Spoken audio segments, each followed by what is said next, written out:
তোমরা সবাই কেমন আছো? আশা করি ভালোই আছো। তো আজকে আমি সুজির মিষ্টি তৈরি করে দেখাবো, সুজির রসগোল্লা তৈরি করে দেখাবো। তার জন্য আমি প্যানে নিয়ে নিয়েছি হচ্ছে দুধ, আর তার ওপর থেকে দেব হচ্ছে আমি ঘি, 1 চামচ মতো ঘি দেব।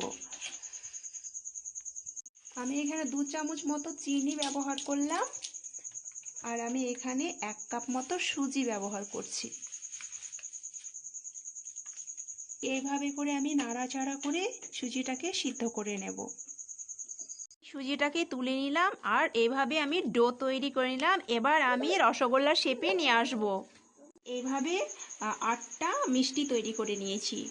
আমি সেরাটাকে তৈরি করতে দিয়েছি মিষ্টির জন্য। তার জন্য আমি 4টে এতে এলাচ দিয়েছি আর দিয়েছি 1/2 কাপ সুগার নিয়ে এইভাবে আমি সেরাটাকে তৈরি করছি। এবার আমি এটাকে মিষ্টিগুলো এতে ছেড়ে দিয়ে মোটামুটি 5 থেকে 7 মিনিটের মধ্যে আমি সিদ্ধ করে নেব।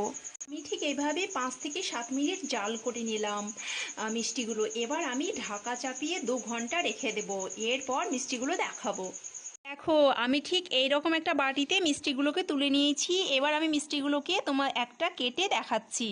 দেখো, মিষ্টিটাকে আমি এভাবে করে কাটলাম। কেটে কেটে দেখো ঠিক এই রকম হয়েছে। ভিতরটা দেখো এতটা সফট হয়েছে, আর খেতে তো ভীষণই টেস্টি। তো ঠিক আছে বন্ধুরা, আজকের জন্য এতটুকুই। তো আমার এই ভিডিওটাকে দেখার জন্য আমার এই চ্যানেলটাকে অবশ্যই like, comment, share and subscribe করতে কিন্তু ভুলবে না। ঠিক আছে বন্ধুরা, ওকে, বাই বাই।